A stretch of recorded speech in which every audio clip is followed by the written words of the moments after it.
Brought to you by TechnoSpark 20 series smartphones. I'm superhuman.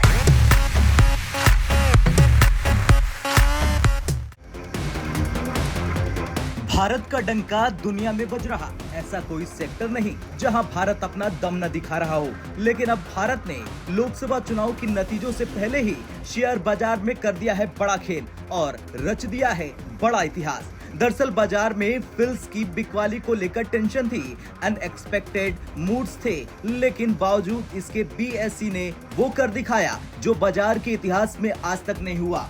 BSE की entry 5 trillion club में हो गई।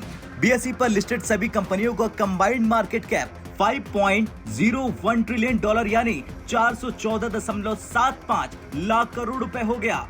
Sensex और निफ्टी पिछले हफ्ते की तेजी के बाद किस तरफ जाने वाले थे, इन सब का डायरेक्शन संकेतों का इंतजार कर रहे थे, जिस बीच निवेशकों ने बाजार में विश्वास जताया और स्टॉक की बेहतरीन खरीदारी कर शेयर मार्केट को नया रिकॉर्ड बनाने में मदद की।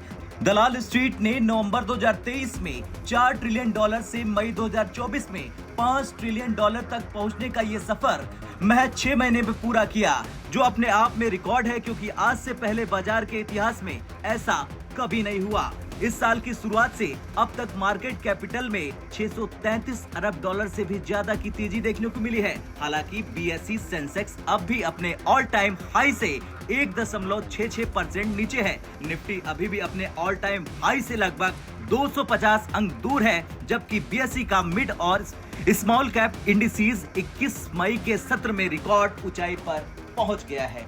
विदेशी निवेशकों की तरफ से भारी बिकवाली को लेकर एक तरफ भारतीय बाजार चिंता जरूर कर रहा। फिल्स ने शेयर मार्केट में अब तक 28,000 करोड़ रुपए निकाल लिए हैं। बता दें, बॉम्बे स्टॉक एक्सचेंज में एम कैप के सफर की अगर बात की जाए तो 2007 में बीएसई का कुल एम कैप 1 ट्रिलियन डॉलर पर पहुंचा था और उसको 2 ट्रिलियन तक पहुंचने में 10 साल लग गए थे। 2017 में बाजार ने 2 ट्रिलियन का आंकड़ा पार किया। इसके बाद बीएसई के एम कैप ने 3 ट्रिलियन का आंकड़ा छुआ और 2023 पे 4 ट्रिलियन पर पहुंच गया और अब महज 6 महीने के अंदर 5 ट्रिलियन पार पहुंच गया। खैर कुछ भी हो, भारत के अलावा दुनिया में सिर्फ 4 देश अमेरिका, चाइना, जापान और हांगकांग हैं, जिनके स्टॉक मार्केट का एम कैप 5 लाख करोड़ से ज्यादा है। ब्लूमबर्ग के आंकड़ों की माने तो साल 2024 में अब तक भारत के मार्केट कैप में तकरीबन 12% की बढ़त देखने को मिली है, जबकि अमेरिकी बाजार में 10% और हांगकांग के बाजार में 16% की तेजी दिखाई गई है। चाइना और जापान का मार्केट मोटे तौर पर स्थिर रहा है और इंडियन मार्केट अब 5वां सबसे बड़ा बाजार बन गया है। भारतीय बाजार ग्लोबल इन्वेस्टर्स के लिए भी सेंटर ऑफ अट्रैक्शन बना हुआ है। देश मौजूदा समय में दुनिया की उन अर्थव्यवस्थाओं में से एक बन गया है जिन्होंने 2, 10, 15 या 20 साल में 10% से ज्यादा का सालाना रिटर्न दिया है। अब आपका क्या कुछ कहना है?